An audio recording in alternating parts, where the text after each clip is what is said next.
Hello, gentle reader, and welcome to this episode of Everything is Everything by Amit Varma and myself. Amit, how are you faring? And tell us, what have you been watching lately?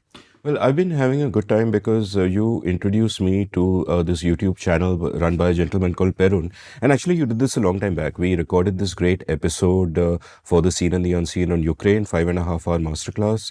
And one of the many resources for that, which you made me go through, was a YouTube channel by this guy called Perun, which I found utterly remarkable. And Perun is essentially a pseudonymous, in the sense no one knows who he is, a pseudonymous economist who looks at the world on YouTube, speaking aloud for our benefit, as it were. And his YouTube videos are essentially PowerPoint videos with him talking over the PowerPoint. So absolutely miraculous. I loved it then. I love it now. He's got about 500,000 subscribers already. And for the purpose of this episode, where we're going to talk about Indian defense, you asked me to, have a look at this recent episode that Perun has done on that. And I watched that. But before we get talking about that subject, I am so excited about what I have seen with the channel itself that I want to make 4 broad points about Perun, or 4 broad points that come to me because of having watched Perun's channel.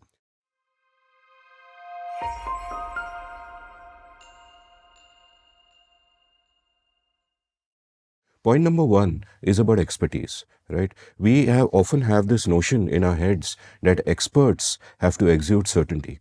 You go on TV, you see an expert, you expect that expert to know everything about the world, to have a firm opinion, to talk in terms of blacks and whites and no shades of gray, not to bother with nuance because, hey, I've studied it, I know everything. That's the kind of expert people tend to respect. That's the kind of expert the media looks for. And what you see with Perun's analysis is a different kind of expertise, a more valuable kind of expertise, where he is not just giving gyan. He is going deep. He is giving you all the data. He is giving you all the viewpoints. His show notes are really good. And I say this as someone who takes pride in our show notes. And the show notes are really good, and you have all of that. So there is great nuance and there is great depth, and there is no pretense to certainty. Whatever feeling of certainty you get is because the data is speaking for itself. So that's point number 1 that I want to make about Perun. Point number 2 is that in a previous age, to be known as an expert, to be able to speak to the world as an expert, as it were, you needed to go through gatekeepers. There would be mainstream media houses. They would have their own biases. They would have their own requirements. They would want to maximize their own eyeballs, which, as you can watch on Indian news television today, is basically screaming heads, people just shouting at each other, all exuding certainties, all completely black and white in different directions. And again, it is delightful to me that an expert can emerge without needing any of this. This is a person, nobody knows who this person is, right? And yet he has commanded the vast audience that he has. He doesn't have best-selling books behind him. He's not a brand built-up by so-and-so TV channel. He just came out of nowhere, started doing these incredible videos, and gathered the following that he has. The third point is that literally anyone can do this, because it is not that he had a fancy YouTube budget and, did this thing. He had nothing. I mean, as far as I know, I've never seen him show himself on camera either, obviously. It's just PowerPoint, and he's talking over PowerPoint, and all you need to do to make these YouTube videos, good friends, gentle readers, is PowerPoint. That's all you need, right? And he's making these videos, which are doing well purely on the force of the content. Right? People want depth, people want understanding, people want sense making, and that is why they watch these videos. And they're not even typically when you talk about PowerPoint, you're told don't have too many words on it, and one sharp image, couple of words, etc., etc. He's putting words on them. He's making his pointers. You got the bullet points. He doesn't care about conventional rules. His funda is that if I am talking sense, if I am giving value, people will watch, people watch. Many of his videos have, views in the millions. The ones which don't do well have like 300,000, 400,000. What the hell is that? But he's got, almost 500,000 subscribers. And it's, to me, that is mind-blowing. And the fourth point is that more and more I have been thinking about this phrase that I keep playing about in my own head, called sense making. Right? We are in a world where we are inundated by knowledge, inundated by information, inundated by things pretending to be insight. And what we really need to navigate this world is curators, is one way of putting it. Another way of putting it is sense makers. People we can trust, who can make sense of all the confusion. For both you and me, and you first and then you introduced me to him, Perun was one such sense maker when it came to understanding the Russia-Ukraine war. Lawrence Friedman was another, for example. And similarly, when there was COVID, I looked at sense makers like Eric Topol when it came to medicine, or Zeynep Tufekci's journalism. And what I use social media to do is not so much get in, engage much and get into conversations, but just curate a list of sense makers across previous subjects, people whose work I feel I can trust. And Perun is a classic sense maker. He has come out of nowhere, no backing of mainstream media, no books behind him, no brand name, nobody even knows who he is. It is the power of content. So, forgive me for spending so much time in what is should be an episode on Indian defense, but I just wanted to rave about him because I think it's just such a great example, and it should be an inspiration to anybody watching this. That don't make an excuse. If you feel you have value to provide, go out there. Audience will happen, and you just have to be true to yourself and believe in yourself and forget convention. Just do it. I agree with everything you say, and I just want to shift the vocabulary slightly. I see Perun as the repudiation of credentialism. So he's not a Harvard, MIT, New York Times. As far as we know. The point is, he's not selling himself on the strength of a brand. Exactly. He's just saying zero base. I'm a guy, I know English. Other than that, I make no promises for who I am. And it is the quality of the message and the argument alone. There is nothing else. There is no slick video production. There is no great video editing. Okay, it is laughably dense. So, our stereotypes about the world are that you need that MIT, IIT cachet. And Perun is teaching us, no, you don't. The other stereotype about the world is that in a platform like YouTube or Twitter or TikTok, it is the shallowness that wins. Okay, you're supposed to dumb everything down. And Perun is flagrantly running against that and saying, no, I'm going to make 1 hour boring PowerPoint presentations with no aesthetic qualities and no acceptance of the modern norms of making something sharp and snappy. And it just works. So I feel it's really emboldening for the boring old fogies like you and me who are the purveyors of this kind of dreary multi-hour content. Speak for yourself, Ajay Shah. I am not boring and dreary and old, even at least compared to you. And no, this is something. This hunger for depth is something. Obviously, I discovered with the Seen and the Unseen multi-hour podcasts. I had 3 8-hour episodes last year, and they're among the most popular episodes. So people kind of crave depth. And there's another thing that really impressed me about the particular video you asked me to watch, which was on Indian defense. Now, I have done episodes on Indian defense and the army on the Seen and the Unseen. I'll link them from the show notes. Now, typically what happens is there might be a global expert you like a lot, right? But sometimes the Gelman amnesia comes in. Have you heard of the phrase Gelman amnesia? So it's a phrase Michael Crichton coined after his friend, the physicist Murray Gell-Mann. And Gell-Mann's observation was that when I am reading a newspaper, I trust everything in the newspaper until I come upon something that they have written about a field I know, and I know that that is rubbish. But I trust everything else. And that trusting everything else is Gelman amnesia, right? And typically what I often find is that when experts who I otherwise respect talk about a subject which I know something about, it's almost like a falling from grace for me. I feel disappointed that, hey, this person doesn't know it so well, so maybe are they bullshitting on the other stuff? Now, I watched this video of Perun on Indian defense, and I was surprised by how solid everything was. There are absolutely no errors there, no elementary errors. His understanding of the Indian defense industry, I would say, is much better than a lot of people I have spoken to whose work it should be to, really know this stuff. So that also impressed me.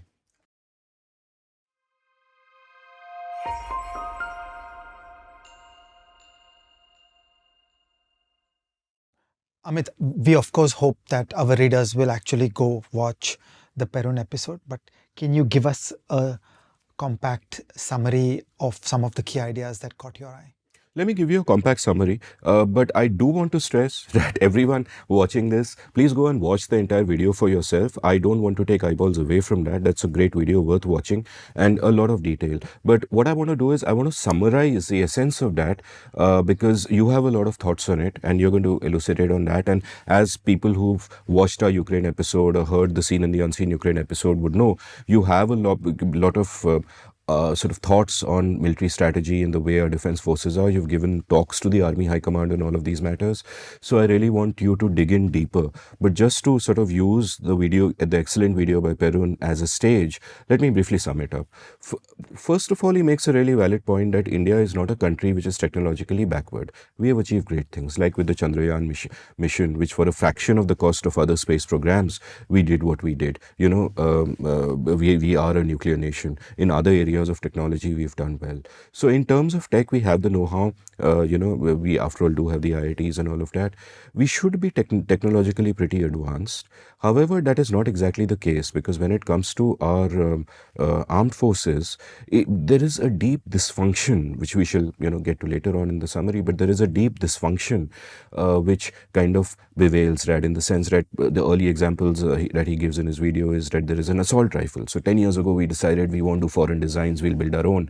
Now that we built our own, we are retiring it and we are going to foreign designs. Equally, he gives the example of how we tried to design an indigenous fighter aircraft jet for 30 years. I think this is the Chetas. For 30 years, we tried to design it indigenously, cost kept ballooning. We didn't manage. And now, they are in the air with, foreign engines, which is perfectly fine. So it's dysfunctional at various levels. He gives a brief historical overview, talks about the British Indian Army. Now, I know for many of our viewers, this is all basic stuff, but nevertheless, it's important for someone who's not looked at the subject. It's not that with independence we had to build an army out of scratch. There was something called the British Indian Army, which had, people from what was then British India and is now India, Pakistan, is now South Asia. Within it, some 87,000 people in that died during World War II. They also took part in World War I.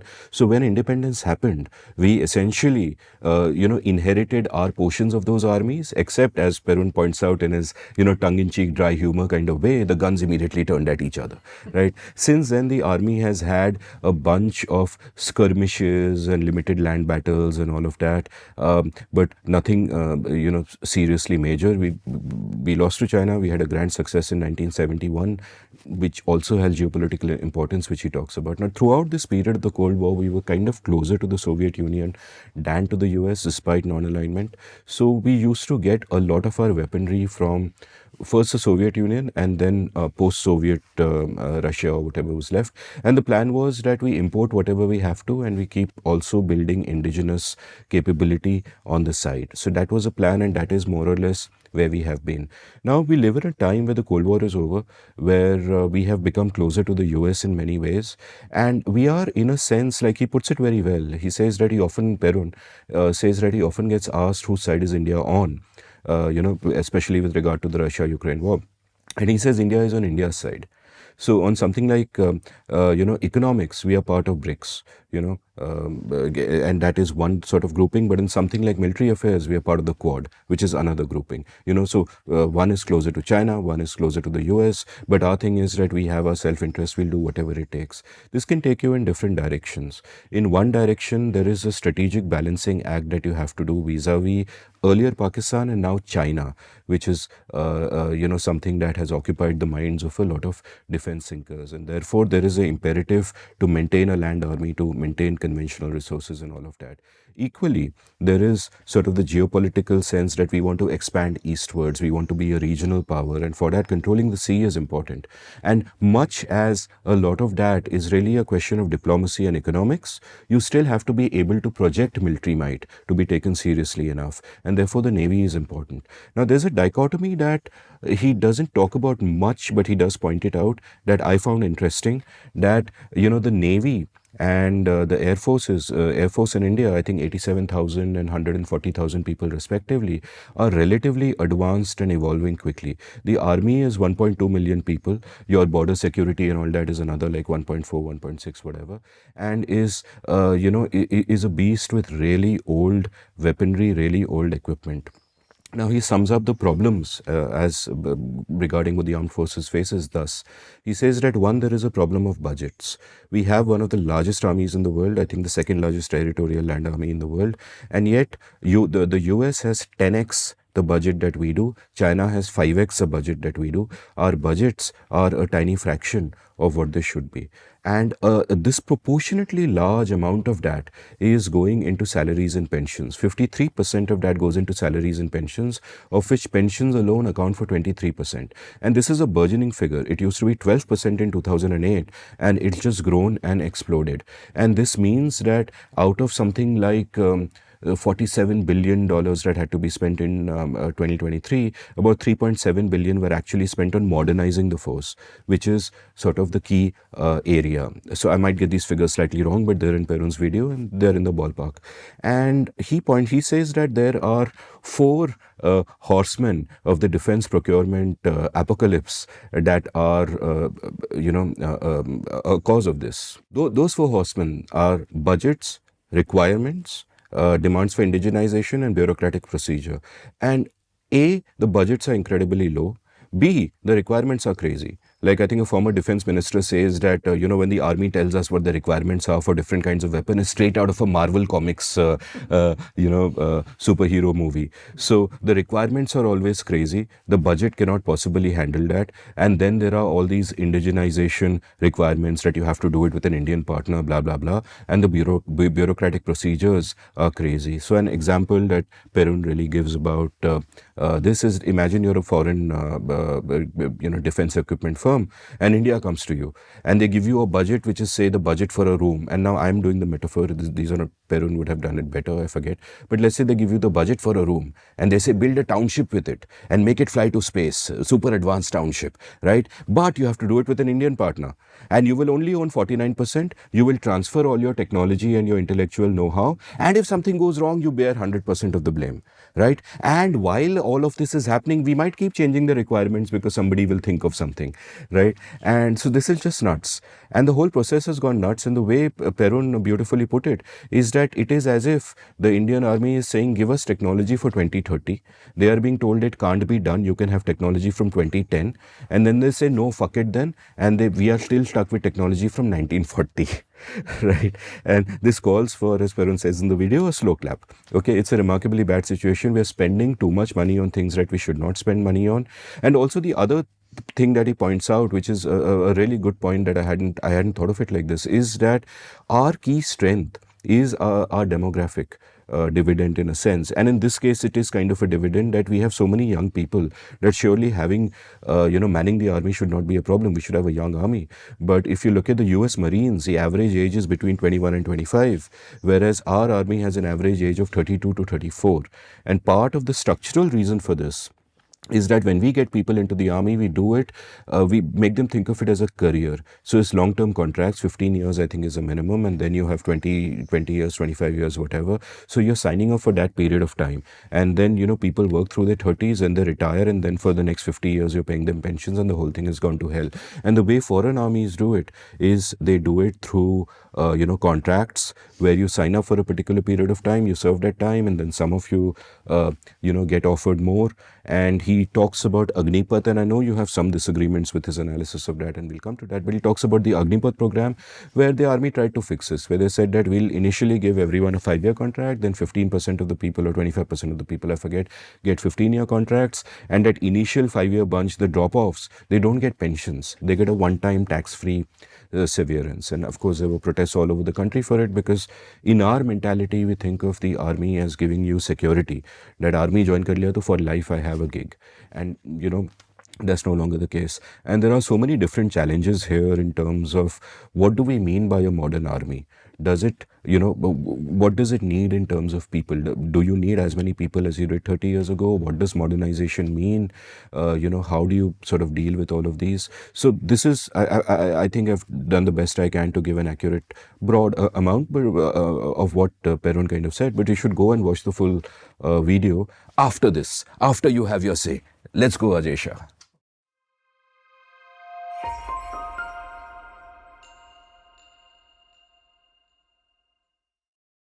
So Ajay, the first point that you made to me when we were discussing this episode kind of impressed me a lot, because people traditionally think of the army and the armed forces as something that is all macho. We will protect. We will go to the border. There are barbed wires around our ripped muscles. That is the image people have of the army. But your point is that that is not just that kind of image is not just deeply toxic in the workplaces around us and the drawing rooms around us. It is just deeply toxic in the army as well. Tell me a bit more about that. Yeah.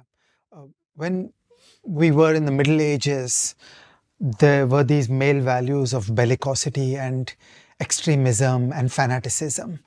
And if there is one thing we have learned in the last 1,000 years, it is that the fanatics actually don't win wars, or at least ever since Joan of Arc, the fanatics don't really win wars.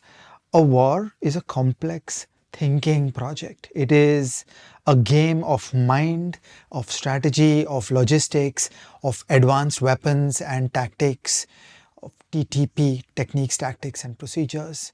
And it's actually playing chess. It's not about blood-curdling screams. So, much as Telugu or Bollywood movies might like to portray some toxic male masculinity and nationalism and militarism as the core DNA of an army, I would like to say that such an army would be a very unsuccessful one, because that's not how wars are won. Wars are won by thinking, by cleverness, by creativity, by flexibility, by teamwork, and there is a whole array of skills that make a modern army. It's about morale, it's about training, it's about equipment, and it's a whole dance that has to be executed by very, very smart people. It's not a game of blood-curdling screams by an agricultural workforce, which unfortunately is what we see in the public image of the army and of militarism in India. So I just want to bring everybody on track that modern armies are complex organizations. All modern complex organizations are built out of skill, training, equipment, complexity, teamwork, coordination, process manuals. That's the same whether you want to build a large complex corporation, or you want to build a central bank, or you want to build a financial system. It's the same. It's a game of thought, of strategy, of extreme cleverness, of creativity and adaptation under fire. So I just want to pull us away from toxic masculinity as a defining theme of modern militarism. And actually that is not where India was. If you go back further back into time, the 1971 world of Sam Manekshaw and Y.B. Chavan and Indira Gandhi was much more of a quiet, clinical, professional army. I think this is something that has erupted as a part of the modern populist upsurge in India, and I feel we should question it. That winning wars has not gone to the more extremist or the more fanatic groups. Winning wars has actually gone to the clever ones. And one could say that Mr. Chauhan was a man also given not just to military affairs but metaphysics, because he would always be thinking, why be Chauhan? But never to sort of then double click on that. Is there a danger that when the politics of a particular age is dominated by this kind of bellicosity and this kind of macho-ness, that can percolate into how you think about the army as well and can strip away some of the nuance you need? Yeah, so there's a two-way interaction between the military and the society. And one of the most famous examples of this story was in Germany. After the First World War, the veterans came back into an informal organization that is called the Free Corps, where they basically were the toxic right-wing nationalists. So all the ugliness was concentrated in the ex-army people, and they brought these male values of strong man and the intolerance and the willingness to take to the streets and engage in violence. And that was the raw material around which the Nazi party was constructed. The brown shirts were many elements of the Free Corps. And so there was a direct link between the militarism that was brought by ex-army people into the society. And then that society, led by Hitler, fed back into the military project of trying to conquer the whole world. And we know how that worked out very badly for Germany. So these are things to think about, that it is one of the great achievements of Nehru that the institutional arrangements were made to keep the army in their barracks, to build a professional army, to not build a bellicose army, to build a professional capability that would protect the country, and that ultimately led up to winning 1971 and would stay out of the social and political dynamic of the country. And a tangential question before we kind of move on, it strikes me that there is also, when you use the term militarism, there are many shades of militarism, and what shade of militarism that you are, what your army culture is, can also depend on that design, that initial design of the balance between the army and society. So if you look at Pakistan, for example, they made a very different kind of decision, and the military has dominated their society, much to the detriment of their people, as it were. Whereas in India, we made the decision that, hey, we just kind of keep it apart completely, and the army is a professional service. And we frankly had much less of that kind of a problem over here. There's been no army overreach in civilian affairs at all, which is quite wonderful. But the danger is that, the more we get into this kind of bellicosity and think of it that way, who knows how the culture could change.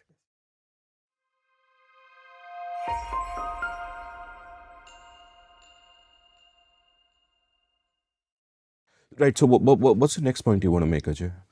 So I want to think big picture and just pose the question for all of us. I'm not going to propose the answer, but I want to pose the question for all of us. What is the subject of fundamental military strategy, and what are the questions that we need to solve? In a structured way, it runs in the following steps. Step one, we're supposed to identify the threats that we face. Okay, and the threats evolve over the years. So, for example, the rise of Chinese GDP to the point where China has a GDP that is 5x bigger than India poses a new set of challenges which were not present when China was a weaker country. Okay, so we've got to ask ourselves, what are the threats, and come to an agreement and be able to write down a list of threats. So that is puzzle number one, write down a list of threats. Then puzzle two is we should be asking, what is a cost efficient force design that would adequately address these threats? Okay, so the point is that an army, a military system is not just designed to have lots and lots of toys and equipment and capability. It should be designed to explicitly cater to the threats, and the threats vary. Each country has a different set of threats. If you're Australia, your threat model is different. If you're Taiwan, your threat model is different. If you're India, your threat model is different. So we should be designing what is an appropriate military force that will address these threats. So in a way, chapter one of a national security strategy document is identification of threats. Chapter two is what is our conception of a cost-efficient military force that would efficiently address these threats. And please note in boldface my use of the word cost-efficient. Because in a way, if I give you a budget constraint of infinity, sure, you can get anything done. Okay, so conceptually, if I give you infinite artillery, you can win every battle. But the point is that in the real world, you don't have infinite artillery. So the point is about how to get it done at a modest and acceptable cost to the society. If you are North Korea, if you are Russia, these are militaristic states where the expenditure to GDP ratio on military affairs is very, very high. And that's not acceptable in any modern democracy, and is certainly not acceptable in India. So in boldface, the word cost efficient appears. And this also is the entry point into the field of defense economics, because the moment you say cost and you say efficiency, then as an economist, I say that's my bailiwick. Economics is about cost and economics is about efficiency. It's about making trade-offs, all that stuff. So that's level two of a national strategy document, which is what is an appropriate and efficient force design that will address adequately the threats that we face. And then chapter three is that once you have this design in your mind about what is this force structure, go out into the world and implement it. And in this, there's a unique twist in military affairs, which is that weapon systems can only evolve slowly. Nobody will ever tear down an entire military force and buy afresh from scratch. Okay, so let's play with numbers. Okay, so as a thumb rule in India, we spend about 2.5% of GDP. Sadly, probably 0.5% of GDP goes into military equipment, and on that there's a long tail of training and tactics and procedures and all that stuff. Okay, but like there's a 0.5% of GDP. Imagine that a weapons system lasts for 20 years. Okay, then half into 20 is about 10% of GDP. So that's roughly the problem, that if you throw everything away and you will buy brand new, it's a price tag of 20% of GDP, and nobody's going to give you that money. So we have to evolve where we are. History always matters. We are on a certain historical pathway. Initial conditions matter, and we have come here for a certain reason. And sunk cost principle, you are not here to whine about the decisions made by people before you, but standing where we are, what are the incremental pathways that we can adopt today, whereby we are on a long-term process of change through which we will be going closer to the chapter 2, which is what is my cost minimizing force design. I'll never be there, but I'll always be moving towards that cost efficient force design, recognizing path dependence and the history that I have been to. So then it is about being creative, that look, I have all this T72 and T90 junk with me. I'm not going to throw it away. We will never throw away those T90 platforms, but can I re-engineer them completely?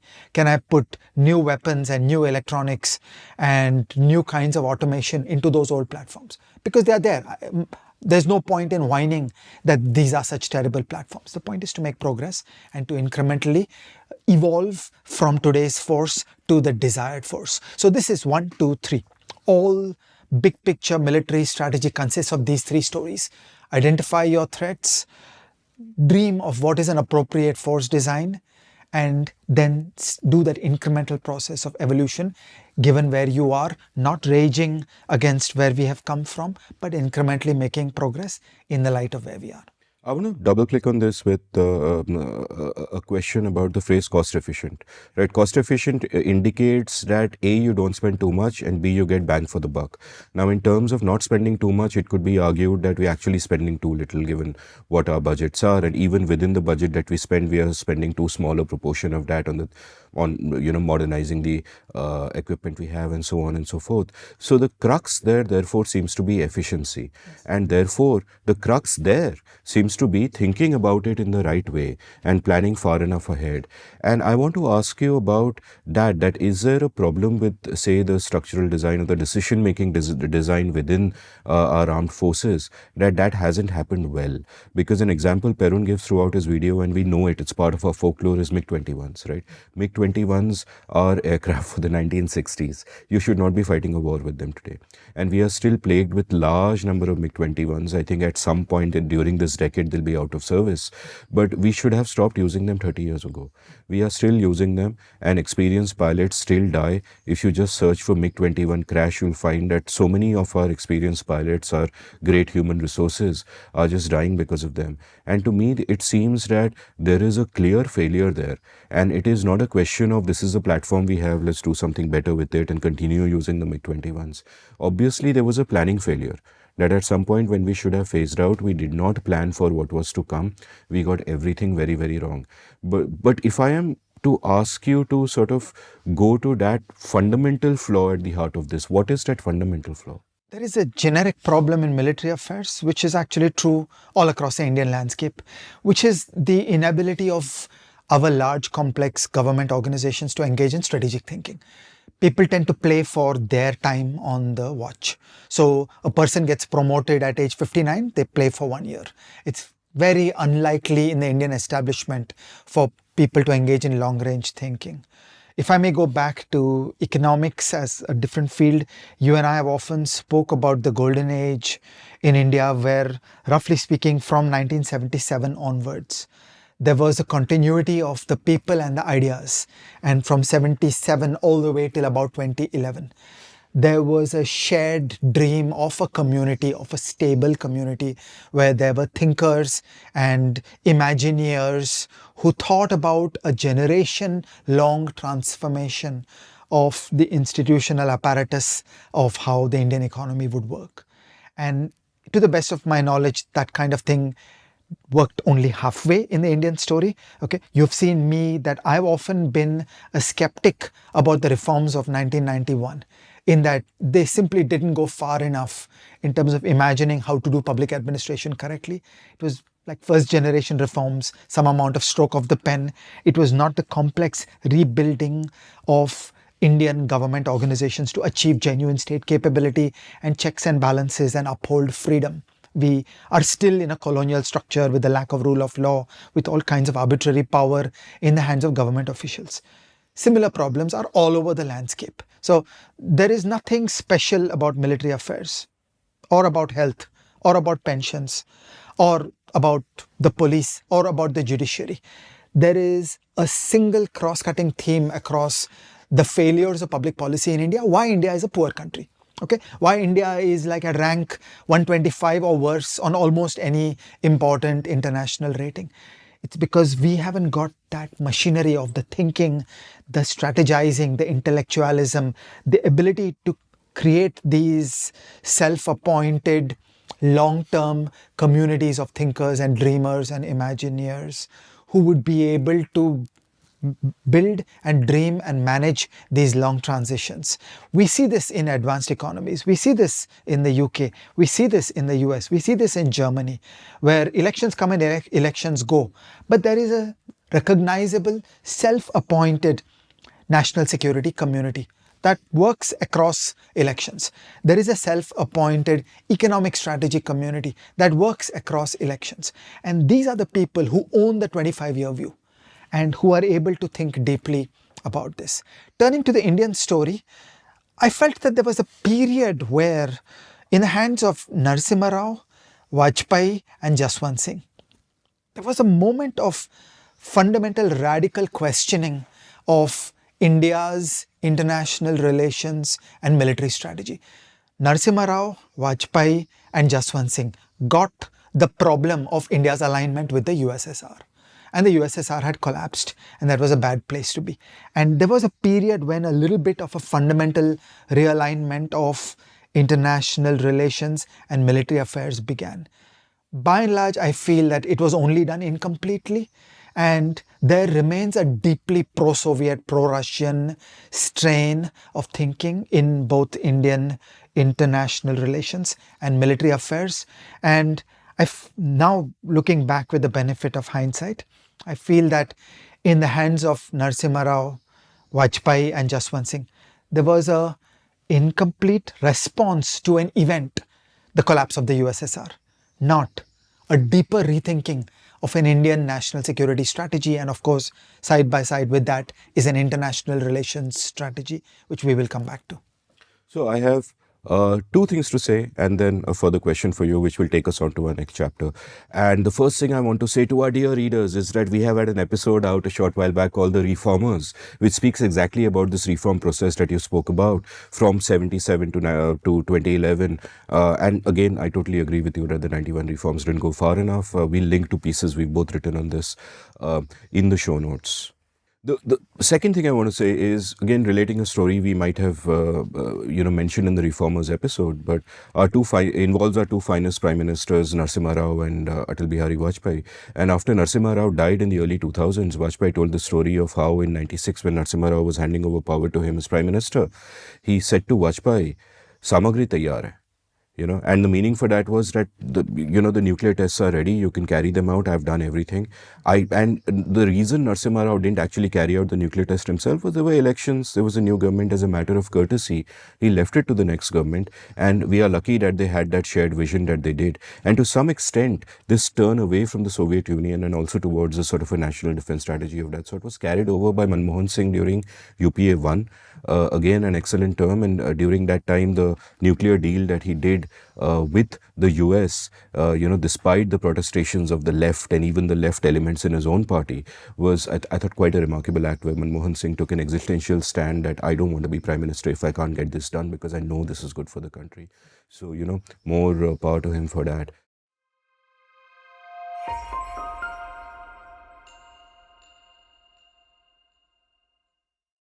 the question that I want to come at you is this, that chapter 32 of your fine book with Mr. Kelkar, In Service of the Republic, talks about the foundational processes that you just alluded to, which apply across everything, and as you have pointed out in the past, somebody will be a healthcare expert and they'll say, oh, healthcare, you need to fix XYZ, or defense, you need to fix ABC, or in so-and-so department, you need to fix,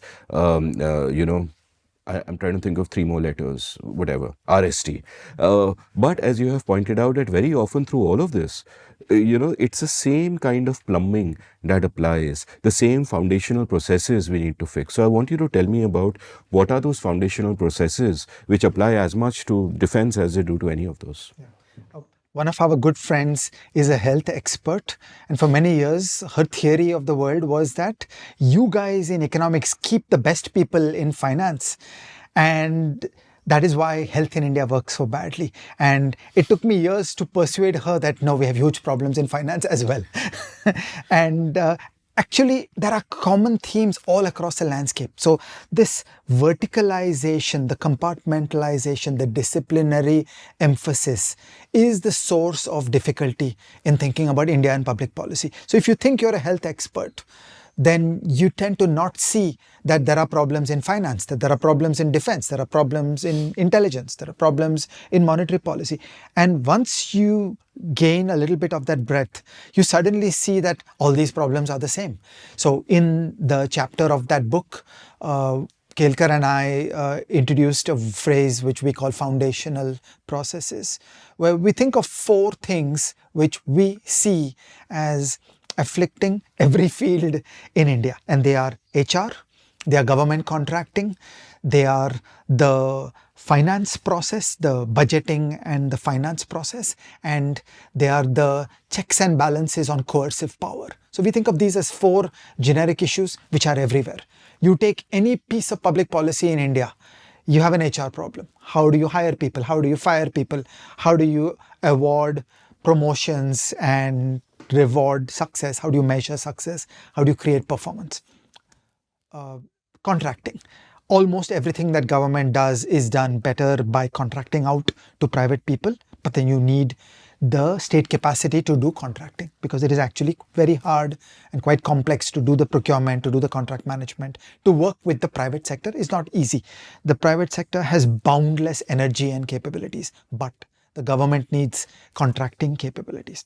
The third is the finance function. How do you make budgets work? How do you create accountability through budgets? What promises are made at the start of the year, and the bureaucratic team is held accountable for delivering on certain things through the year? And how can budgeting work so that at the time when the contracting process has worked to a certain maturity, then the money is there to pay that private person on time. Otherwise, governments are chronically bad by paying late. And finally, not relevant for military affairs, actually a little bit relevant for military affairs, which is how do you create checks and balances surrounding the use of coercive power? And the Armed Forces Special Police Act is just the completely wrong way to go about it. So a question for you. We know that, I completely agree with you. The first time we were at a conference together when you gave a talk where you expounded on this, and it was like an eye-opener for me. And I was like, yeah, this kind of explains so much about what is wrong with each of these. But my question is that why? Why are these fundamental failures? Like, is it a flaw in the design of government at the very inception of our republic? Or why is it that all these are perennial problems that we are faced with uniformly across all of these domains, and B, that are such difficult problems that we seem unable to really make progress in them? So I have some opinions on this, and if you will permit me to be very cautious and say next to nothing, my stories would be: one, the world is organized around disciplines. So somebody is a health expert, somebody is a defense expert, and they don't share notes. Okay, I have been a pensions expert, and we have seen how pensions is a central part of the failures of what went wrong with the Indian military affairs. And there was a moment where there was a connection between the pension reforms journey and the military side of it. I think you and I once recorded with Renuka Sane, and I think I've told the story there, so I won't. No, please tell the story here. We don't have the same viewership. we had a moment where there was a negotiation in the early days of the NPS. I was deputed by S. Narayan in the Ministry of Finance to go to careful meetings with the Army, with the Navy, with the Air Force on the strategy about how NPS would be implemented on the military side. And there was at an oral level an agreement. And then the institutional memory did not go through correctly into the UPA world. And when the UPA came in 2004, at first the CPIM blocked the NPS. Many years went by. Then the subject of pensions was sent out, in my opinion, wrongly from DEA to DFS. And the net result of all this was that all the institutional memory was lost. So by the time we got to the NPS rollout, the connection with military pensions was completely lost. So I've used the word I in this story because I did those negotiations myself. And I know that there was fair agreement from all three that this is the kind of induction strategy by which NPS will come for all of you. And at the senior leadership with all three, there was an agreement at the time, but it was just never implemented. And today we are holding the nightmare of OROP. It's the exact opposite of where we had begun. Okay, so that's an example that disciplinary boundaries are interrupting the flows of knowledge. Disciplinary boundaries create an emphasis that if you're a health person, what is worse inside health, you will verticalize, I'm a polio person or I'm an HIV person. This is just the most useless way to do health, is to verticalize, try to solve one problem. We are going to do infant mortality. Suddenly an entire government system is rigged up to try to bring down the infant mortality number. And basically when the child dies 1 day after 1 year old, that's okay. And that's the kind of bad public policy that we get out of verticalization. The second is that once you start looking at the world in a disciplinary way, then these problems are beyond my pay grade. How can I do government HR reform? How can I do contracting reform? Somebody will control GFR. GFR is not me. So I'm a military guy. I can't change GFR. GFR is a key document that shapes how government contracting is done. So then each disciplinary person will engage in hand-wringing, saying those problems are beyond my pay grade. How will I fix public financial management? The money doesn't come on time. I'm not able to pay a private vendor. Suddenly, all the private vendors of India are now in the state of either saying, I refuse to do business with the government, or only politically connected people will go do business with the government. That drives up costs of everything that government buys. And a disciplinary person has the inability to look beyond this. They just think this is infinitely hard. I'll never fix it. Finally, I want to talk about the evolution of states. All states have had these problems. All states were incompetent at the outset. In history, what we know from the emergence of state capability in Europe is that these kinds of problems got fixed because for hundreds of years, the scope of the state was very narrow. So in Europe, states evolved to only do two things: to raise taxes and wage wars.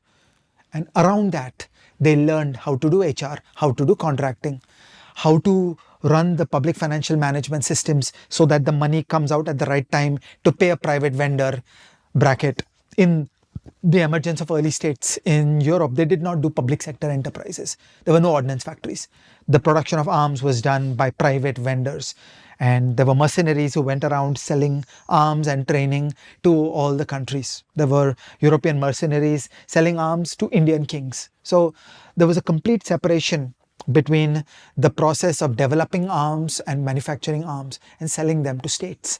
So that drove contracting capabilities. Whereas we got trapped in a socialist model of government manufacturing these tanks, which also just produces low capabilities of its own. So early states learn capability by narrowing scope and by focusing. That learn to do only two things: learn to raise tax revenues and learn to run an army.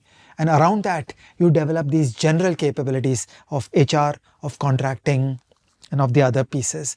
And then gradually, as the country becomes richer, as the state develops capabilities, then the political consensus can evolve and you may like to broaden the scope. In India, we've done this upside down. We were one of the poorest countries of the world. We are one of the lowest capability countries of the world. In almost any international ranking out of 170, 180 countries, India would be worse than 110, 120. And at that early stage of development, the Indian state in a socialist frenzy, expanded out to doing almost everything under the sun. So then we are subscale in everything that we do, and we do it badly, and there is nobody there trying to solve these deeper problems. Masterfully explained. I want to tell our gentle readers two things. Number one, when we talk about state, capability, scope, etc., we have 3 episodes back to back, which are about exactly this. So I'd urge you to go look at them. And number two, if you're a young person interested in public policy or who wants to understand the world, and all of you are, because you're never too old to learn. So we are all young people interested in these things. I'd say that bookmark this chapter, because the essential lesson in this chapter for me, which I think is a life lesson, is everything, is that you never want to put yourself in a silo and let your vision get so compartmentalized that you do not see the broader principles and the broader trends and so on and so forth. And and just being able to take a step back and look at those can help you so much more in whatever you do. So these are great lessons.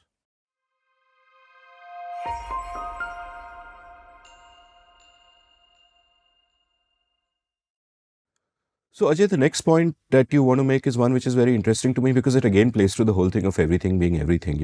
A defense of a country is not just about the armed forces. It is also about diplomacy. It is also about economics. Everything is intertwined. As Clausewitz once said, war is politics by other means, which means if you're doing politics well, you don't need the war. So, tell me a little bit about how all these other disciplines play into defense. So we should think of the military capability as something that has to be there. You have to have the big stick. You have to be able to do the saber rattling. But it is most efficient if it is used as little as possible. Partly because it's a very expensive device, partly because killing people is always morally wrong. Okay, so it's always good to wage as little war as possible, to use that violence as little as possible.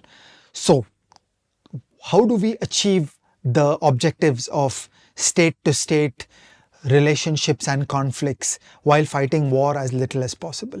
And that takes us to the subject of international relations. So international relations is the diplomatic wrapping of state-state relationships, where you would like to negotiate, you would like to create coalitions, you would like to form treaties, you would like to create deterrence, you would like to use all kinds of economic means. And I would like to take you, gentle reader, to an episode of Everything is Everything, which is called The Third Globalization, which is around using every other means. I always prefer sanctions that prevent Chinese access to AI chips rather than killing people. So, it's a moral abhorrence that I would rather take interference with economic freedom rather than killing people. So I think that we should think of all these other levers, all these other means. No, ideally, we want to avoid both, but yeah. Ideally, we would like to be a civilized, healthy world. Okay, France and Germany have graduated. They killed each other in 1870. Oh, they killed each other in the Napoleonic Wars. They killed each other in 1870. They killed each other in 1914, and they killed each other in 1945. But after that, France and Germany are fully sorted. They live together as happy partners. There are people living in France who wake up in the morning, drive to Germany, go to work without having to show a passport at the border. Okay, that is the glory of what you want to become. You want to become the European Union. But along the journey to there, I would hold as a moral foundation that if you can kill less people, it's better than killing more people. And I'd be willing to sacrifice many things to kill less people. That killing less people is a very high virtue. So I'd even sacrifice globalization in favor of that. So the interesting question we should be asking is, are we able to construct state capacity in international relations so that we have to use military power less? Okay? So there is an intimate connection between international relations and military power. The military power comes in after the international relations has failed. If international relations is able to do the right things, you never need to fight the war. And international relations has to do many, many things. It's a complex dance. It's a complex negotiation. So, for example, right now, international relations worldwide is doing the heavy lifting of getting messages through to Xi Jinping saying, don't invade Taiwan. And if Xi Jinping does not invade Taiwan, it will be the triumph of diplomacy. Okay? But if Xi Jinping does invade Taiwan, of course we need military capability. And I will say it was the failure of diplomacy. Okay, so it was the failure of diplomacy that the First World War happened. It was the failure of the UK and France on how they responded to Czechoslovakia and Austria that Hitler invaded Poland in 1939. It is the failure of the West in their response to Putin on Georgia and Crimea that created the conditions for Putin to invade Ukraine in 2022, and so on. So I want to think of diplomacy as a first outer layer, and the job of diplomacy is to achieve that level of state capacity so that the interests of a country are well protected and you don't get to hot war. Now, you correctly mentioned at the beginning of this show that in 1947, India and Pakistan inherited a very high capability in the form of the military. This was no ordinary military. It had fought in the First World War, in the Second World War. So the entire state capacity of the British military, one of the world's great military forces, was here. Okay, those manuals were here, the training was here. As Perun correctly says, many Indians in the Indian military standing in 1947 had been trained at Sandhurst. They were as good as the world's best people. They understood strategy, they understood combined arms warfare, they understood World War II level capabilities deeply. So India inherited that military capability standing in 1947. India did not inherit a foreign policy capability standing in 1947. It was constructed from scratch. And, by and large, I think that Nehru and Krishna Menon did a pretty bad job of Indian foreign policy. We can debate that at length. But now let's focus on where we are today and its interconnections with military policy. Indian foreign policy consists of the proposition that an Indian ambassador does no negotiations. Okay, so Indian foreign policy exponents go into world platforms and do speeches and negotiate nothing. They stand for self-determination. They stand for strategic autonomy. They stand for non-aligned movement. They stand for the global south.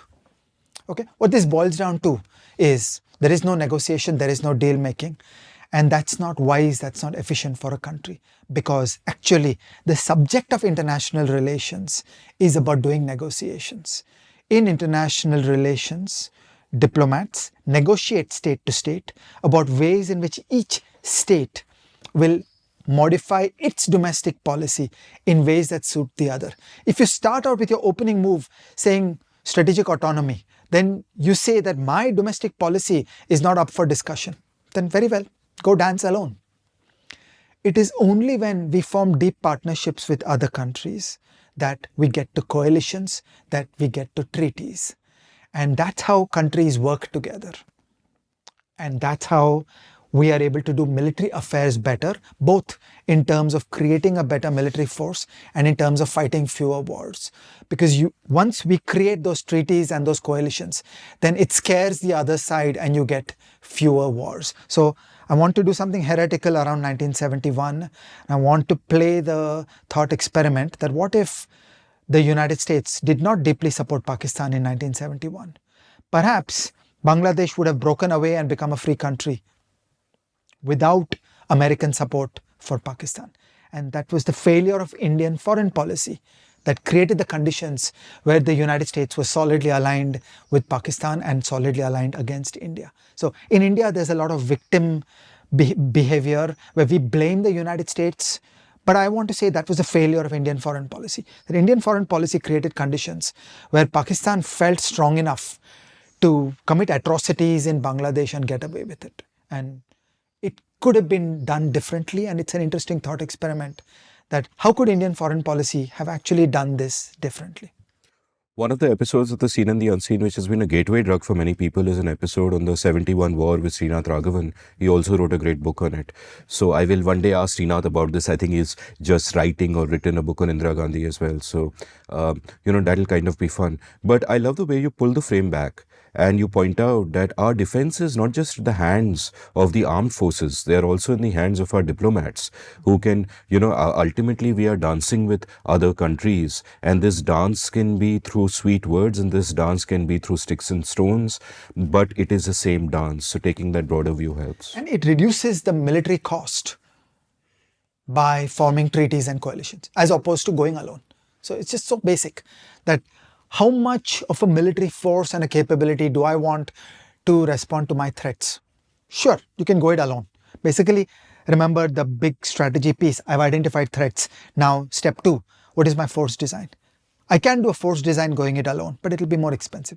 Whereas, can we form treaties? Can we form partnerships with many other countries so that we risk insure each other? Then everybody's cost comes down. Okay, that's a free lunch. Why would you want to spend so much money to create an isolationist force?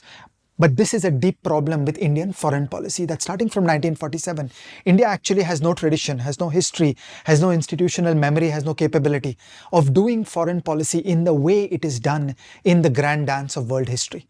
Okay, Ukraine did not fight alone. Ukraine fought in partnership with other countries. Otherwise, Ukraine would be overrun today. How can a GDP the size of Ukraine take on the might of Russia? Okay, and the ratio of Russian GDP to the Ukrainian GDP, or the ratio of the population, is basically similar to the ratio of Chinese GDP to Indian GDP. So the idea that India will confront China alone, it's very expensive. How would we do that? The only way to do it is through deep partnerships.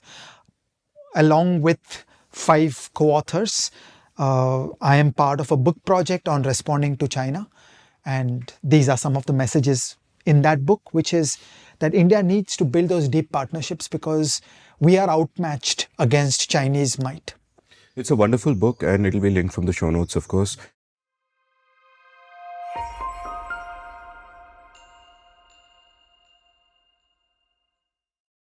You speak of this dance between nations, but what you also talk about, and what the establishment seems to be turning away from, is that there is also a dance within this whole defense ecosystem, a dance between firms, between suppliers, between vendors, and it's a multinational game. You're building deep connections, you're sharing technology, you're working to mutual benefit.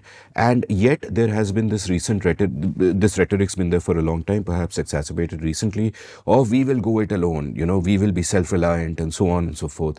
And this really is a naive way of looking at it. Just as a country cannot dance alone when it comes to the geopolitical game, even when it comes to the armed forces, about procurement, about building up a modern army, you can't do this dance alone. You can't do this dance and just say, oh, only Indian firms will be there. So expand a little bit on this. If you try to build a small number of any exotic part, okay, and I want to go after LCA, little historical notes. When I was in college, I was the immense beneficiary of the funding by something called ADA, the Aeronautical Development Agency. The ADA was an agency set up by the Indian Air Force to do the deep R&D leading up to the LCA. I'm really old. I started college in 1983. Okay, so I was the immense beneficiary of a computational fluid dynamics lab built by Gopal Chevre and K. Sudhakar, which was funded as part of the LCA project. And this also tells you how old the LCA project is. The LCA project is really old. You can spend decades trying to build a piece of global state-of-the-art equipment. And by the time you're done, your stuff is obsolete because the world is so far away and the world is moving fast. So it is very difficult to build any modern equipment in an isolationist way, particularly if you are a poor, underdeveloped country. So you said earlier that India has significant technical capabilities. I will say significant, but India is also way behind the scientific and technological prowess of the advanced economies. So, sometimes we are overdoing the happiness around the Indian software industry. Frankly, most of the software done in India is pretty basic. Okay, so very little of the global state-of-the-art software is done in India. India does the basic low-end stuff, and that has consequences for how we think about defense, that the engineering capabilities in India are relatively limited. So if you start saying, I will go it alone and I will build a global state-of-the-art platform, it will take immense amounts of money and it will take decades. And by the time that spec reaches fruition, it will be too late because by that time the world has moved on. And that's the trap that India has been in. And we just need to recognize that mistake and stop right there, that trying to build an Arjun alone is not wise. Trying to build an LCA alone is not wise. Okay, now let's turn to the world. There is only one country that is able to do isolated development of global state-of-the-art systems at a half-sensible cost, and that country is the United States. Okay, why is that? First, the United States has the deepest private ecosystem around defense research. It has an incredible innovation machine, that is the DARPA and other government funding that goes out to private universities and private companies and so on, and immense technical abilities created. Second, the United States has scale. They build the world's best equipment and they sell it to everybody. So they're not building 100 fighters, they're building thousands of fighters. And that brings down the unit cost of R&D, the unit cost of manufacturing, the establishment of the supply chain of spares and training and everything. And only the United States has that kind of export footprint whereby they are able to do this all over the world. And the third is that, you know what? The United States does not do self-reliance. In their contracting, they'll basically award contracts to the vendor that will get something done at an efficient price at the global state-of-the-art technology. And then there is a long tail of contracting both for R&D and for production that goes to all the other advanced economies. It goes to Japan, it goes to Israel, it goes to the European countries. As long as third globalization, there is a military and foreign policy alignment with the United States. Defense contracts go out all over the advanced economies. So all the advanced economies are bringing scientific engineering knowledge and manufacturing capabilities to run that so-called self-reliant military system of the United States. Okay? Nobody else in the world is able to do global state-of-the-art military systems alone as the United States does. Everybody else is now doing multi-country partnerships. The Italians and the Spanish and the French are working together on some drone fleet. The Germans and the British are working together on a fighter. So multiple countries come together. The Koreans are doing deep partnership with Poland on building out a next array of equipment.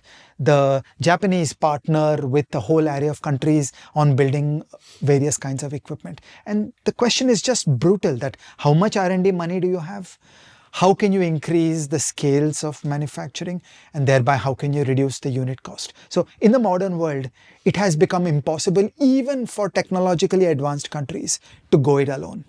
So I will just say all the more that that's not a wise way to think about India. So, I am not very optimistic about the noises that are made, like we will do a semiconductor fab in India. India is so far behind that global frontier that it just, you'll give enough government subsidy, somebody will put a factory here. But in terms of the genuine knowledge, in terms of the genuine organic industrial capabilities of the Indian ecosystem, we're quite far from there. So we should recognize these constraints and we should get on that long road of integration into global supply chains. And again, third globalization. This links to international relations and military strategy alignment. So, if there is a critical laser rangefinder on a tank that is going to come from Sweden, then you have to start thinking, what is my foreign policy alignment with Sweden? If India says strategic autonomy and I reserve the right to wage war against Sweden in some African country, then in the future, Sweden will say, very well, we'll cut off your access to that laser rangefinder. So there is an intimate connection between the cost minimizing force design and international relations. If we are prickly in international relations, it drives up our military force design. And as experiments like LCA and Arjun prove, it's essentially beyond the means of our country to build meaningful global state-of-the-art military equipment on time. It'll come 20 years late, but 20 years late, it'll be too late. So it seems to me, from whatever you're saying, that not only do we have a deep problem with our equipment being too old and etc., processes being too old, our design being too old, our greatest problem is perhaps in the way people think about these things, the intellectual capacity and so on and so forth. So tell me a little bit about that. So I go back to 1947, that India did not have an international relations capability. And, I really blame Nehru and Krishna Menon for the peculiar global South advocacy that India adopted. It sounds morally correct, but it's just a failure of diplomacy. And then somehow we have been stuck in this concept of strategic autonomy, non-aligned movement, Indian interests, prickliness towards the West, the initial conditions and the inherited Soviet equipment. So once again, there was that brief phase of remarkable and deep ideas that unfortunately came from the top. They came from Narasimha Rao and Vajpayee and Jaswant Singh and Manmohan Singh. They didn't come from the bureaucracy. The depth of the Indian Foreign Service and the Indian military side are just basically people who would like to go do speeches at the United Nations protesting against the West.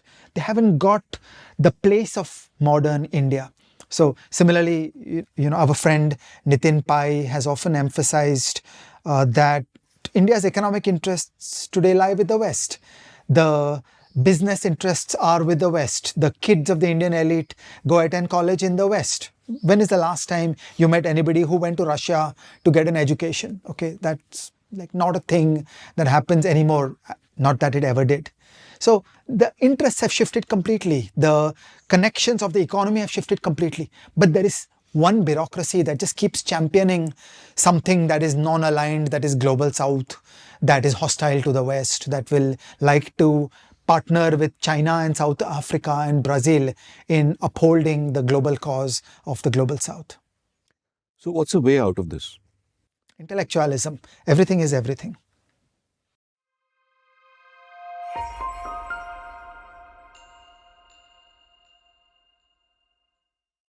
Ajay Shah, as usual, you're giving glib answers to serious questions. When I ask what is a way out of this, I mean, what is a way out of this? Okay. So let's go step by step. Let's think from scratch. What you want is a small modern force at extremes of technology and training. Okay? So that's at heart what's going on. We should not think in terms of an agricultural force. I get very depressed when I read newspaper stories that apparently a filtration criterion that is done for military hiring in India is thousands of young men gather at one village and they are asked to run 15 kilometers, and some top 1% that manage to get through in the shortest time get shortlisted. And like, really, you could take almost any person and train them to military levels of fitness. You cannot take almost any person and train them to military level of brain power. Okay, the choke point is brain power. It is a modern agile workforce. The capabilities inside the military have to be like the capabilities inside the smartest Indian organizations, inside the best Indian organizations. Okay, so you think of what is your most admired Indian companies. It is Persistent Systems or Cognizant or whatever. Think of the best Indian companies that you can find. Everything is everything crew. The everything is everything crew. You want Vaishnav levels of brain power in the military. I mean, he's a wimp. He doesn't have any biceps. Adding biceps is trivial. Okay, anybody can be trained and be given a fresh pair of biceps. But the mind of Vaishnav, the creativity, the imagination can't be trained. So there's this whole cultural shift that is required around building that hyper brainy force that knows how to adapt, improvise, overcome, which is a US Marines adage. That you land in a field, you land in a situation, you think creatively, you imagine solutions, you do combined arms warfare on the fly where you creatively put together drones and artillery and subterfuge, and you have to play chess. You have to do partly it's chess and partly it's poker. Yeah, if I had to run a recruitment system for the Indian Army, it would be paper number 1 is measure your ELO on chess.com, and paper number 2 would be to play poker, because actually in military affairs the board is not visible. So it's a combination of the genius of chess playing and the genius of playing poker. And then after that we'll build your biceps. That's trivial, and we might even teach you a little bit of masculinity. But those are the trivial skills. The really difficult skills. Okay, 10% of Ukraine's army today is women. And women build that cold cleverness. Women make great sniper gunners. Okay, because they are quiet, they're clinical, they're calm, they're patient, they're emotionally stable. That is what makes a modern force. So strategically, where do you want to go? You want to go towards a modern force which is highly educated, which is able to read manuals in English, which is able to not just use other people's equipment, but imaginatively come up with new applications of other tools that other people had never thought about. Today, the best of Western equipment is being told by the Ukrainians that, you know what, here's a cool thing we can do with your toys that you had never thought of. The Ukrainians are tearing up the software of Western equipment and rebuilding that software. Okay, it's a different level of capability. In our episode, it pointed out how when the war first started, they built an Uber for artillery, which is mind-blowing to me. That's the kind of teams that you want inside armed forces in the modern world. They're small teams. They have global state-of-the-art equipment. They have extreme levels of tactics, training, procedures, and I will use the words empowerment, imagination, creativity, a rebellious, subversive streak of doing things that they had never been told to do. Okay, and that's the opposite of what a lot happens in the Indian military force today, which is, you know, a bit of a 19th century, 20th century force. So think of a small force with very high levels of training and investments in the human beings to make clever, creative people armed with the world's best technology. So how do you get there? Okay, and it's going to require a massive downsizing of the army. It's going to require a whole new array of recruitment, training, and procedures. It's going to require something pretty dramatic in terms of the changes compared to what we have today. And I think an important role model is China. The PLA started out with an Indian style, very large force, taking in agricultural surplus labor, and some time ago, I think about 10 years ago, 15 years ago, they did a layoff and eliminated about half the employees of the armed forces. And that is their pathway to come into this kind of force. And the PLA is well on its way to this kind of force, and India is not. And that's an important concern, because for India, the greatest threat is the PLA, and we need to be gearing up with that comparable, clever, agile force that is able to use high technology well. Turning to the contracting side, thank you for asking. The subject of government contracting is very close to my heart. In my organization, under the leadership of Susan, we have built out an entire literature on government contracting. We will put that URL in the show notes. We have been studying field after field of government contracting and deriving general lessons for how government contracting can be done better.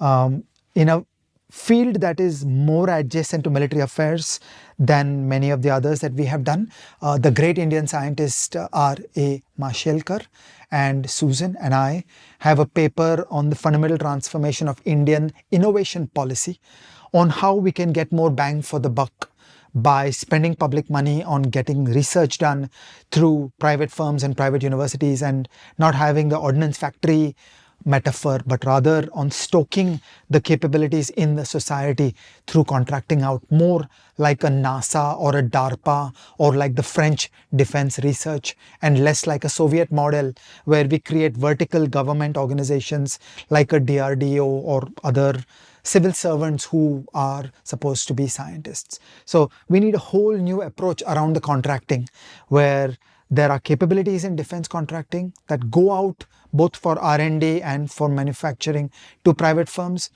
that free ourselves of the self-reliance problem, so that we're really doing cost-efficient things and getting to global state-of-the-art in a flexible and a sensible way, where you are part of global supply chains. That if you try to tell a car vendor, if you try to tell Honda that you will make a car entirely in India, they'll basically say, no, it can't be done. Cars are made all over the world. There are one ball bearing is made in Taiwan, one gearbox is made in China, one assembly is made in Brazil. They all come together in Chennai. They get assembled in Chennai. The cost would explode if you're told to make a car in Chennai. So in similar fashion, we need to participate in global supply chains, and gradually design capabilities will evolve. But we need to get to that contracting capability, and contracting is a capability, it is a skill, it can be learned. India does not possess that skill. Famously, in the Indian state, we have not succeeded in giving contracts out to vaccine manufacturers. So there was a lack of supply of COVID vaccines in the months that led up to the second wave. Okay, this problem is everywhere. This is a country where we fail on all kinds of contracting, and the defense is no exception. And it's something to put focus on and to develop those capabilities. And we should beg Perun that will he please come and help us on how to build that procurement capability in India.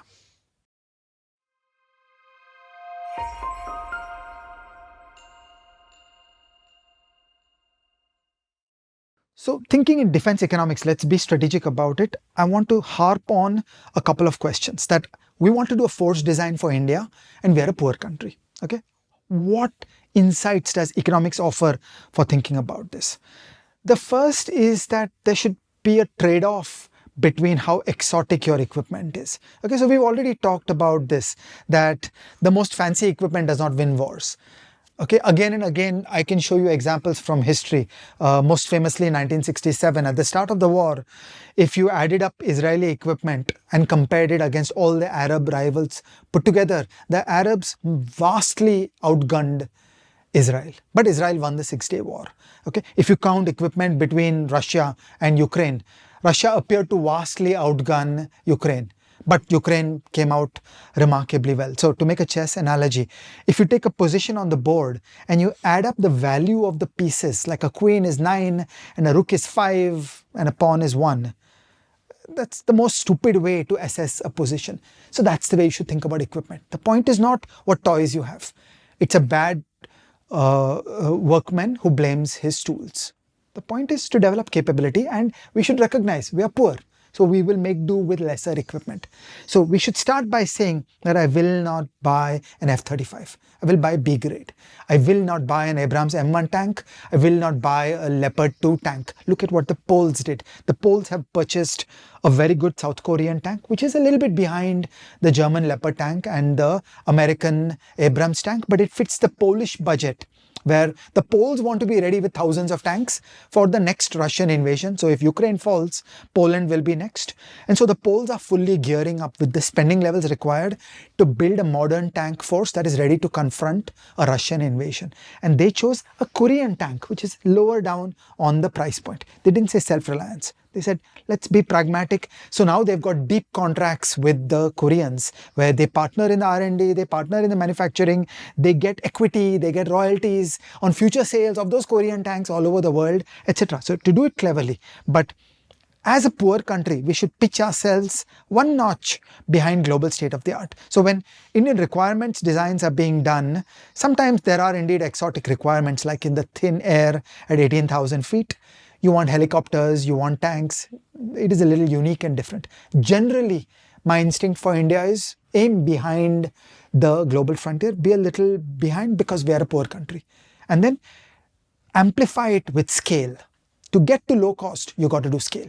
And to get to low cost, we need to find that Indian deep integration for Indian private companies with the global supply chains, whereby they are able to put these things together on scale and deliver low cost to the Indian army. So it should always be a lesser number of SKUs, a lesser number of parts produced on scale. So it's confused when India has a few Rafale fighters and a few MiG-21 fighters and a few Sukhoi fighters. That's confused. You need to pick a few parts that you will hold inventory of and just play on scale, because that's how we'll get unit cost reductions. Lastly, there is an export market that India can do efficient manufacturing, like in the automobile industry. So India has a little bit of an R&D capability in the automobile industry, but India is extremely successful as a manufacturing center in the automobile industry. How did that happen? It came about through global partnerships. So once again, we need those deep global partnerships so that the Korean manufacturers of those tanks will think of putting the manufacturing facilities here in India because it's cheaper. So Korean manufacturers of cars are doing car manufacturing in India. Like that, Korean manufacturers of tanks should think to put tank manufacturing into India, because India does have certain advantages in low-cost manufacturing. But then you have to play for the world market. So once again, the game is scale. The core insight of the military industrial complex of the defense industrial base is scale. This stuff is crazy expensive, and the only way to bring down cost is scale. So because India is a poor country, I will say we should push on both dimensions. One is that choose specs that are a little inside the global frontier and just say, sorry, we got to make do. Okay, that in any area of expertise in India. You don't buy global state-of-the-art equipment. You buy a little less. That a garment manufacturing factory in India does not have European-style garment manufacturing equipment. It'll have 5-year-old, 10-year-old vintage equipment because you got to make do. And then you don't do hand-wringing. You don't complain. You just accept that, look, I'm in India. Our resources are more limited. So find those toys and do well with them. And, find ways to use them. Finally, it's about the human brain. And don't blame your toys too much. Second is scale, scale, scale. That find those deep partnerships for Indian firms and global firms operating in India to do these things on scale by having a fewer number of SKUs in the Indian inventory and by doing exports. These are the defense economics ideas by which India will make progress. You mentioned Sukhoi. One of the interesting tidbits I learned from Perun's video is that there are more Sukhoi 30s flying over India than over Russia right now. So, Kallo girl.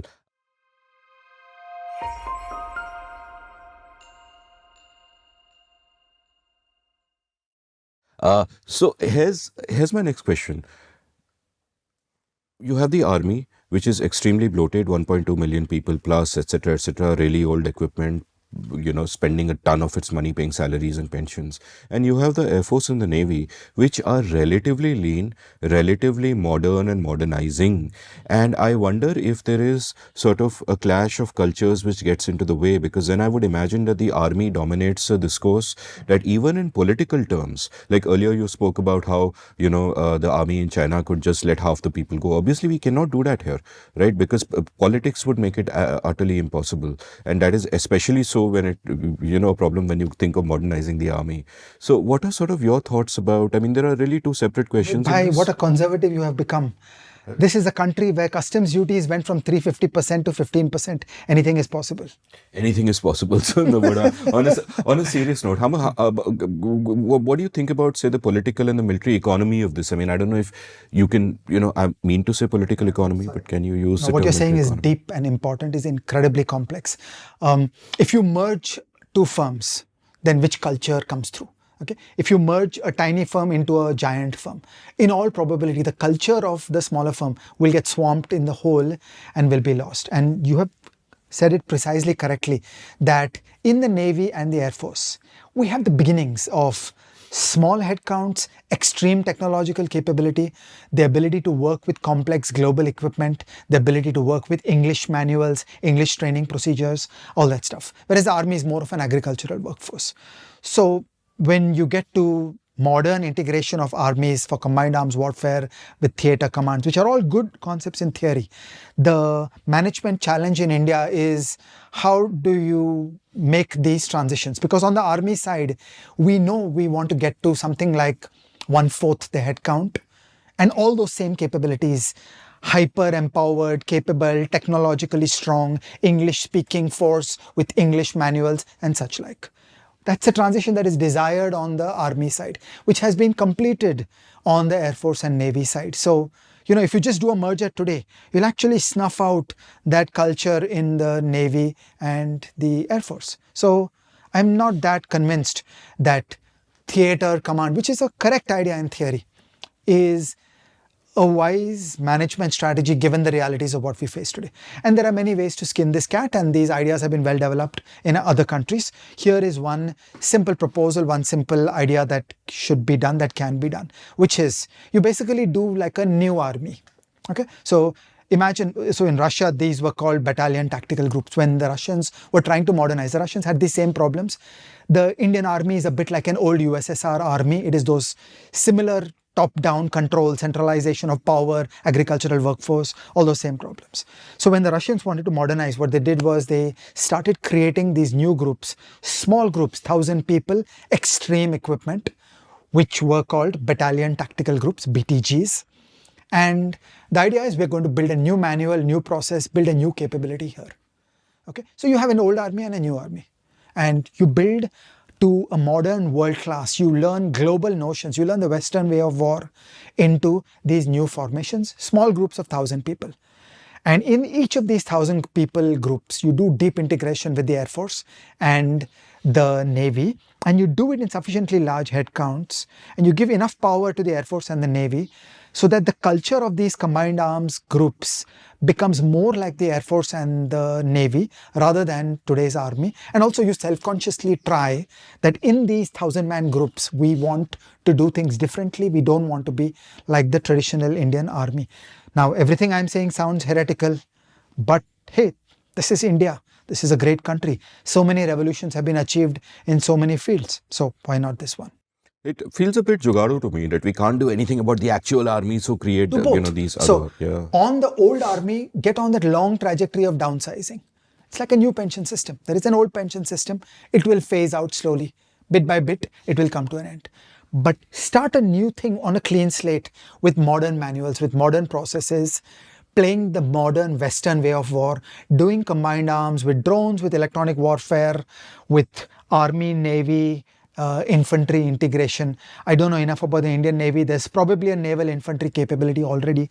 Okay, bring that into this. So infect this with the culture of more Indian Army and Indian Air Force, so that it becomes a modern global state-of-the-art piece where each of those 1,000 people is backed by ridiculous levels of equipment, capability, training, procedures, tactics, exercises, and so on. It's so sad that none of us know much about the Indian Navy given the amount of naval gazing we do.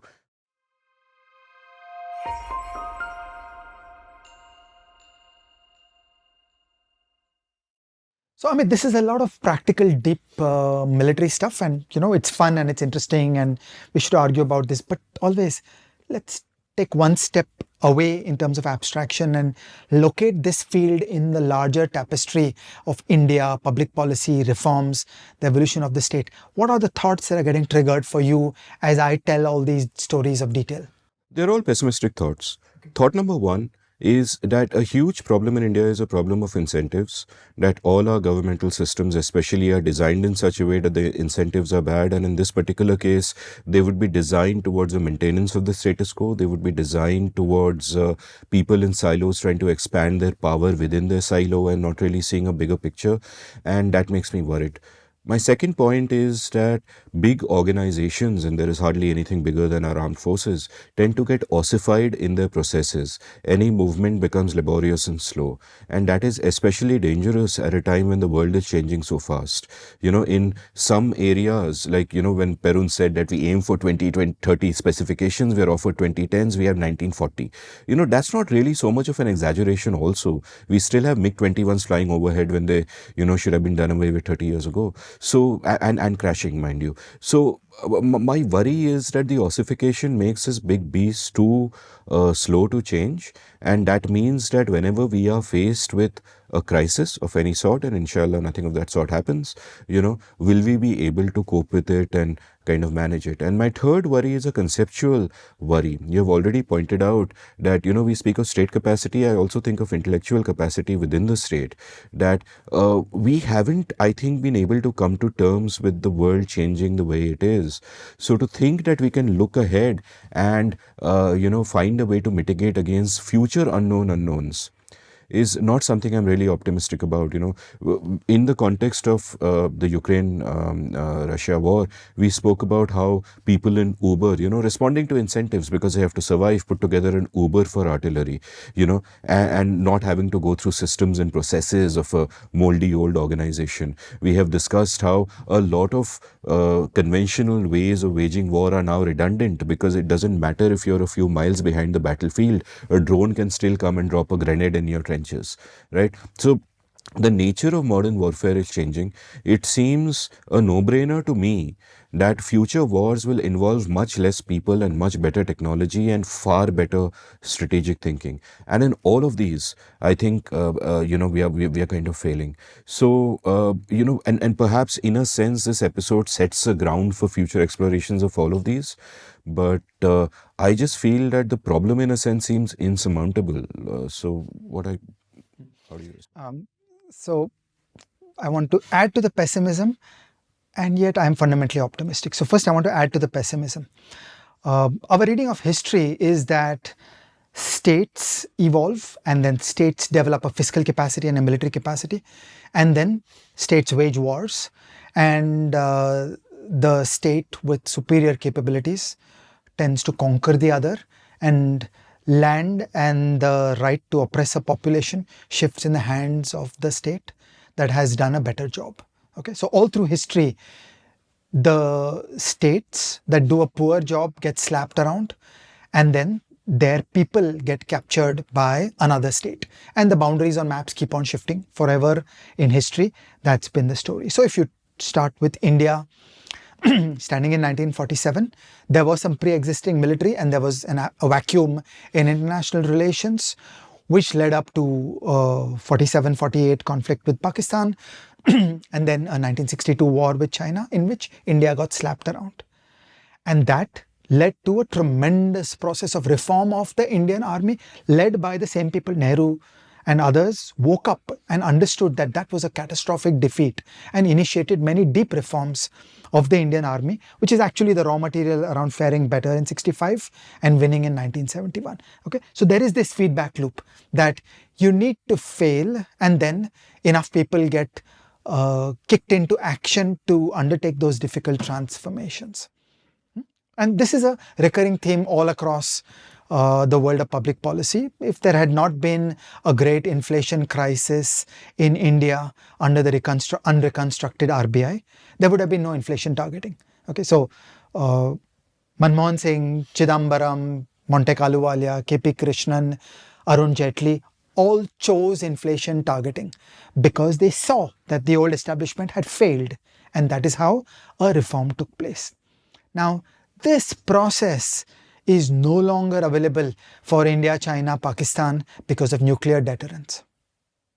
So this is a very sobering thought, that if you play an old game, then you go through 1947, 48, 1965, 1971, 1999, each of them exposes lack of capabilities and initiates calls for reform. Somebody wins a little, somebody loses a little, and out of that you go back home, and hopefully there is enough intellectual capacity to analyze those failures and come up with solutions. But that process has now stopped because China, India, Pakistan have the nuclear deterrent. So there is no more feedback loops by which these things get fixed. So we're standing from 1999 to 2023 without any significant deployment of the Indian military, and this could potentially mask significant difficulties and weaknesses. So tomorrow, if a conventional war starts, as happened between Ukraine and Russia, then potentially we may discover that many things are bad. Okay, so this is my pessimistic addition to your train of thought. Okay, but now let me go off on a bigger theme, that I'm very optimistic that for the first time in India's history, we're developing a new level of capability and people and a literature on understanding India, the law, the public administration, state capacity. We're building a literature, we're building a new cadre of people. So it's not clear how and where this connects to the precise machinery and the next wave of the reforms, but I feel at a knowledge level, we are in a supremely superior place compared to anything that I have seen since 1947. So in some ways, the kindling is being laid. First comes the ideas. After that, there is a possibility of implementation. So all the things that we have discussed in this chapter could have been done before, but they were never done before because the knowledge was not there, the people were not there. And that's our journey in India today, that we are at the early stages of incubating that intellectual capacity, the people and the literature, whereby these kinds of new ideas can increasingly percolate in the Indian landscape, and we can persuade more and more people that these are ways to fix things. And I'm an optimist that in an open society, ideas matter, and in this great country, we will figure out that these things are broken and we will fix them. So I feel we are at the beginnings of a great country. You know, both of us are playing the long game, but as your hero John Maynard Keynes once said, in the long run, we are all dead. That is indeed true.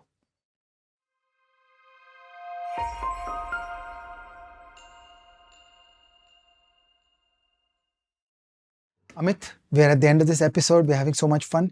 What's your recommendation for today? Two recommendations. The first one is a book I discovered while doing an episode on the Indian Army with General Prakash Menon. And this is a wonderful book called Army and Nation by Stephen Wilkinson. And it kind of gives a potted history of the evolution of the Indian Army and how it kind of came about all those years of debates around the role that it should play in society in the late 40s or 50s or 60s, how it evolved. So it gave me a really nuanced understanding of the subject. So I recommend it highly. And the other book I'd like to recommend is a book, in fact, I think I introduced you to, Strategy, A History by Lawrence Friedman. And Friedman also, of course, has been newslettering prolifically on Substack over the last couple of years, and thank God for that. And Strategy is just a masterful magisterial book, and there is so much knowledge and insight in it. So yeah, from two books I learned a lot from.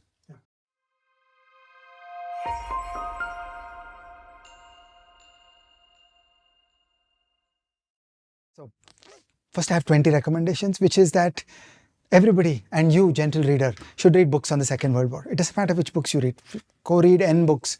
Okay. And once you are past N equal to 20, I have a recommendation for you, and that is this book. Okay. So this is Victor Davis Hanson, The Second World War. Okay. Now this is a relatively recent book, and it is very difficult to write a new book on the Second World War. And he has done it. He has done a fabulous book of deeper ideas and a more meta level of analysis about the Second World War, and it's rich with insight and its implications for our world today. And Victor Davis Hanson has also written books on ancient military strategy. So it is very much bringing much broader frames to bear on, relatively. And it's a very events. disturbing book. And I don't agree with everything in that book, but I think everybody should read Carnage and Culture by Victor Davis Hanson. So on that note, gentle readers, thank you for taking the time out and watching this video. Watch all our previous videos. Watch Perun's video. Just watch videos all day, right? The world is going to hell. Just watch videos.